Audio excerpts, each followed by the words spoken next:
Aujourd'hui, on va parler de street lifting. Comme une sorte de fusion entre le powerlifting et le street workout, le street lifting combine 4 mouvements: le muscle-up, la traction, le dips et le squat. De plus en plus populaire ces dernières années, le sport compte de plus en plus d'adhérents et est en train de réellement exploser chez nous en France. Largement popularisé par des monstres comme Théo, Baki ou Ludo, avec leurs perfs incroyables, qui m'ont clairement motivé à me lancer dans le sport et à faire ma première compétition. C'est parti pour le débrief.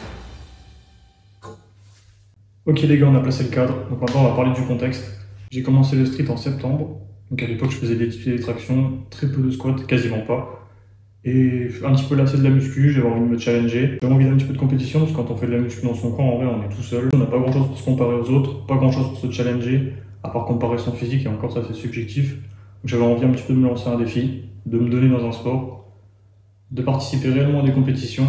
J'étais motivé par les grands noms, genre Baki, Ludo, etc. Ça m'a donné envie de participer à une compétition qu'on a ouvert en début mars, c'était la FNSL premier pas.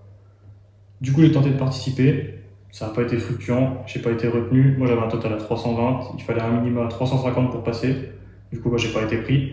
Mon premier échec, c'est pas ça qui va m'arrêter. J'ai essayé de participer à une autre compétition qui est près de chez moi, à Fitness Park.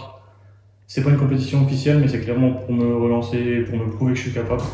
Pour préparer cette compétition, j'ai décidé de me préparer tout seul, donc de faire ma prog, etc., sachant que j'y connais absolument rien. Donc j'ai commencé avec un 5-3-1, pour ceux qui connaissent, donc il y a beaucoup de volume, beaucoup d'intensité. Et au bout de 4 semaines, j'ai pas fait de deload, j'ai enchaîné, et à la 6e semaine, je me suis blessé. Une grosse tendinite au coude, impossible de bouger le bras, donc ça m'a bloqué déjà pendant 3 semaines. Ensuite, le temps de reprendre et de remettre en charge, ça m'a encore bloqué 2 semaines, donc il me restait plus que 7 semaines pour me préparer. Donc là par contre j'ai repris tranquillement, j'ai vraiment appris à programmer et à bien faire ça. Du coup en cette semaine j'ai réussi à retrouver mes perfs d'avant blessure et même de les années. Mais clairement tout seul de faire tout ça c'est vraiment compliqué parce qu'il faut beaucoup de connaissances et beaucoup se connaître pour réussir à le faire bien. Du coup à la fin de ma période de picking j'ai passé 100 au dips, 160 au squat et 57,5 aux tractions. Il n'y avait pas de muscle up parce qu'on était trop nombreux et du coup 4 exercices c'était trop. Du coup ce sera seulement traction, dips et squat pour la compétition. J'ai fini avec une semaine de taper où j'ai juste essayé de faire mes premières barres, du coup mes barres d'ouverture à la compétition. C'était juste pour me mettre en confiance et être sûr que j'étais capable de les passer, peu importe le moment. Donc pour le déroulé de la journée, du coup, je suis arrivé à 13h. 13h, j'avais rien mangé parce que je voulais me mettre au poids de la compétition. Même si ma catégorie c'était moins 80, j'ai quand même voulu me mettre à 73 kg parce que c'est le poids que je devrais faire le jour de la vraie compétition. Du coup, je suis arrivé sans avoir rien mangé, avec mon petit sachet de fruits secs et mes petites barres de céréales. Je suis passé à 73 kg pile, donc j'étais un des gars les plus légers de la compétition. J'étais le deuxième le plus léger. Du coup, la journée a commencé avec l'énumération des règles. Du coup, au niveau des exécutions, c'est exactement la même qu'à la FNSL. Donc pour les dips, c'est casser la parallèle, remonter droit, attendre les ordres bien sûr, donc les ordres de départ et les ordres de fin. Pour les tractions, c'est scapulaire rétracté et les bras tendus. Donc pareil, on attend le départ et on attend la fin. Et le squat, il suffisait de casser la parallèle. Du coup, les French low bar étaient interdits, on autorisait juste les low bar. Donc ça me dérange pas parce que je m'entraînais déjà en low bar. Ensuite, on était limité qu'à 2 essais, parce qu'il y avait 32 participants, on a fait ça seulement sur l'après-midi. Du coup, on était limité à 2 essais, c'est compliqué pour jauger et réussir à gérer ces lifts. C'est un exercice pas facile, du coup, on va passer au premier. Du coup, les tractions. Tractions, j'avais ouvert à 55 kg, je vous mets l'extrait.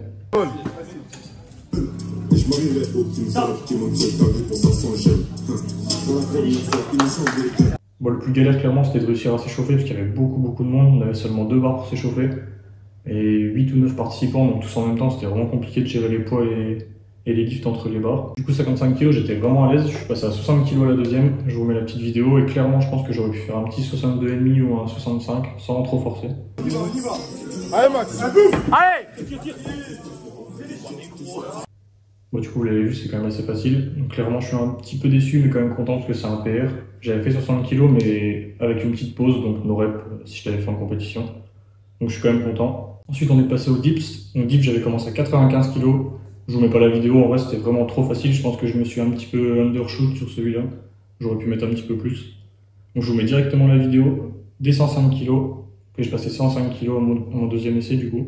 Allez, à mon gars, allez, s'il vous plaît, on y va. Allez, allez, avant tout le monde, allez,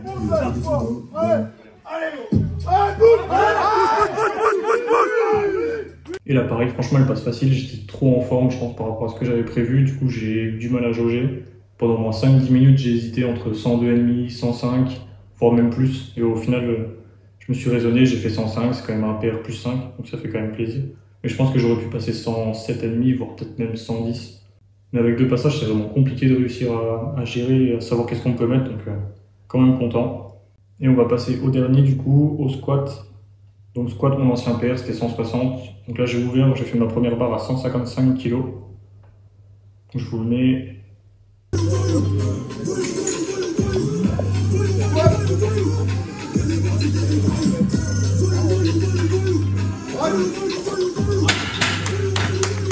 Donc elle est passée plutôt facilement. Donc deuxième passage, je voulais mettre 162,5. Donc c'est ce que j'avais donné en barre pour les organisateurs. Et le gars d'avant moi, il avait fait 165, du coup il m'avait laissé 165, il pensait que je faisais moi 165. Donc au final, ils allaient enlever la barre et je me suis dit que j'allais essayer quand même. Donc j'ai fait un essai à 165, donc ça fera c'était un PR plus 5 du coup. Donc je vous mets l'essai, pareil. Dire que t'es du 9-2, raconter que de la merde, prends tes oreilles, ferme ta gueule, je me mets de mes millions, je prends allez, c'est léger, elle est pour la famille, donner sur le zéro, mandat, elle aime l'or, c'est ce qu'il aime.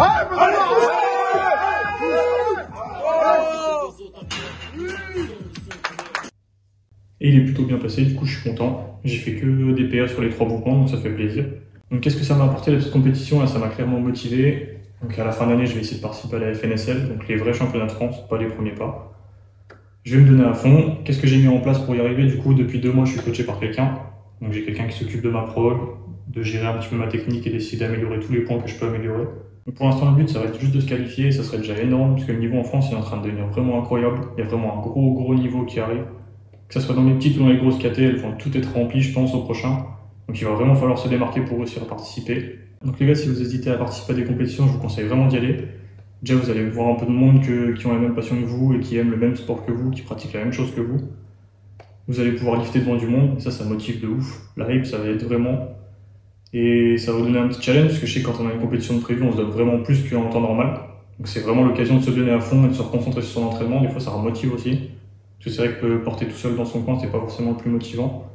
Donc si vous avez quelque chose à côté de chez vous, même à 1 heure de route, n'hésitez pas à y aller les gars, vous serez jamais déçus. Et peu importe votre niveau, même si vous pensez que vous avez un niveau pitoyable, ou si vous vous dites que je vais avoir temps pour participer, je vais avoir temps pour participer, les gars n'hésitez pas, allez-y, vous serez pas les seuls, vous serez pas derniers, ça je vous l'assure. Il y a toujours des gars plus mauvais que vous qui vont participer. Il faut vous dire que la première compétition où vous allez aller, de toute façon ça sera la plus mauvaise, ça sera celle où vous ferez le plus petit total. Donc si vous n'y allez pas, le jour où vous allez y aller, vous allez avoir tous les aléas que vous n'avez pas l'habitude. Vous allez tomber sur du matos que vous ne connaissez pas, donc autant le faire là, quand vous n'avez pas préparé, vous n'avez pas vraiment d'objectif, que vous ne risquez pas grand chose.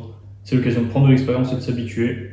Donc les gars, n'hésitez vraiment pas. Bon les gars, pour terminer sur la compète, du coup j'ai fini 3ème avec un total de 330, donc 3ème toute catégorie confondue. J'étais 3ème sur 32. À savoir que le premier, il a passé son dips, qui était normalement no rep à la 2ème, mais ils l'ont quand même accepté. C'est pas une compétition officielle, on va pas pinailler.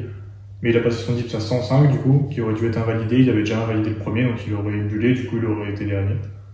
Mais du coup je finis 3ème, je suis content. L'objectif c'était juste de participer et de donner mon max. J'ai fait que des PR, donc je suis vraiment content. Et j'espérais vraiment pas mieux pour cette compétition. Donc les gars, si vous voulez suivre mon aventure, si vous voulez qu'on se motive tous ensemble, si vous voulez voir si je vais réussir à participer à la FNSL en fin d'année, n'hésitez pas à vous abonner, mettez un petit commentaire, un petit like si vous avez kiffé la vidéo. Et on se retrouve bientôt pour une nouvelle vidéo. Ciao les gars!